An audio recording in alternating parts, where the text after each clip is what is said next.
નમસ્કાર દર્શક મિત્રો, હું છું અજય ભાટિયા અને તમે જોઈ રહ્યા છો ભાટિયા 15 ન્યૂઝ। જોઈએ આજના મુખ્ય સમાચાર। અરવલ્લી જિલ્લાના મોડાસા શહેરમાંથી એક મહત્વના રાજકીય સમાચાર સામે આવ્યા છે। મોડાસા નગરપાલિકામાં હવે ભારતીય જનતા પાર્ટીનું શાસન સ્થાપિત થયું છે। નગરપાલિકાના વિવિધ મહત્વના હોદ્દાઓ માટે નવી વરણી કરવામાં આવતા ભાજપ કાર્યકરોમાં ખુશીનો માહોલ જોવા મળી રહ્યો છે। મળતી માહિતી અનુસાર મોડાસા નગરપાલિકાના પ્રમુખ તરીકે જયશ્રીબેન પટેલની વરણી કરવામાં આવી છે, જ્યારે ઉપપ્રમુખ તરીકે ગફુરભાઈ રબારીની નિમણૂક કરવામાં આવી છે। આ ઉપરાંત કારોબારી ચેરમેન તરીકે અનિલભાઈ પટેલ, પક્ષના નેતા તરીકે યાજ્ઞિક કુમાર ભટ્ટ તથા દંડક તરીકે વિશાલભાઈ ભાવસારની પસંદગી કરવામાં આવી છે। નવી ટીમની રચના બાદ શહેરના વિકાસ કાર્યને વધુ વેગ મળશે તેવી આશા વ્યક્ત કરવામાં આવી રહી છે। શહેરના નાગરિકો સુવિધાઓના વિસ્તરણ અને જનહિતના પ્રશ્નો ઝડપી નિરાકરણ માટે નવી ટીમ કાર્ય કરશે તેવી અપેક્ષા સેવાઈ રહી છે।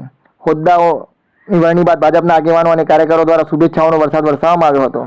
મોડાસા નગરપાલિકામાં ભાજપનું સંપૂર્ણ શાસન સ્થાપિત થતાં આગામી સમયમાં શહેરના વિકાસને નવી દિશા અને નવી ગતિ મળશે તેવી ચર્ચાઓ રાજકીય વર્તુળોમાં ચાલી રહી છે। જોતા રહો અજય એ ભાટિયા સાથે, ભાટિયા 15 ન્યૂઝ, અરવલ્લી, મોડાસા। આજે મને ભારતીય જનતા પાર્ટીએ ટિકિટ આપી અને જંગી બહુમતીથી હું જીતી અને આજે મને પ્રમુખ બનાવવામાં આવી એ બદલ ભારતીય જનતા પાર્ટીનો ખૂબ ખૂબ આભાર માનું છું અને શહેર સંગઠન, જિલ્લા સંગઠન અને પ્રદેશ સંગઠનનો પણ હું ખૂબ ખૂબ આભાર માનું છું।